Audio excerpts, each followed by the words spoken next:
আসসালামু আলাইকুম আব্দুল্লাহ। প্রিয় দর্শক কেমন আছেন? আশা করি ভালো আছেন। প্রিয় দর্শক, ডাকসু নির্বাচনের ভোট গ্রহণ চলছে, গণনা চলছে। চলুন বিস্তারিত জেনে নিই।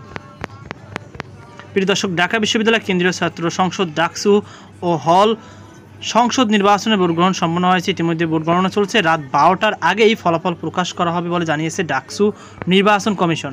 সারা দিনের ভোটে বড় ধরনের কোনো অনাকাঙ্ক্ষিত ঘটনার খবর পাওয়া যায়নি।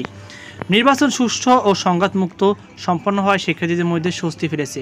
নির্বাচন কমিশনের তথ্যমতে ডাকসু নির্বাচনে ভোট পড়েছে প্রায় 80%। সর্বশেষ তথ্য অনুযায়ী জহুরুল হক ভোটার 1963 জন, কাস্টিং ভোট 1658টি 83.43%, SM হল ভোটার 665 জন, কাস্টিং 552 জন, তাতে 82.93%, জগন্নাথ হল ভোটার 2222 জন, কাস্টিং 1831 জন, রোকেয়া হলে মোট ভোটার 5676 জন, কাস্টিং ভোট 3907 জন।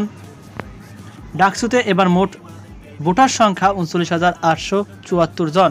5 ছাত্রী হলে 18,959 আর 13 ছাত্র হলে এই সংখ্যা 20,915। 28টি পদের বিপরীত 471 জন প্রার্থী প্রতিদ্বন্দ্বিতা করছেন, যার মধ্যে বিভিন্ন পদে 62 জন ছাত্রী রয়েছে। তো প্রিয় দর্শক, আশা করি আপনারা বুঝতে পেরেছেন। তো এটা আশা করা যায় যে 12টার মধ্যে ফলাফল পাবেন। তো এই ছিল আমার সর্বশেষ আপডেট। সকল আল্লাহ হাফিজ।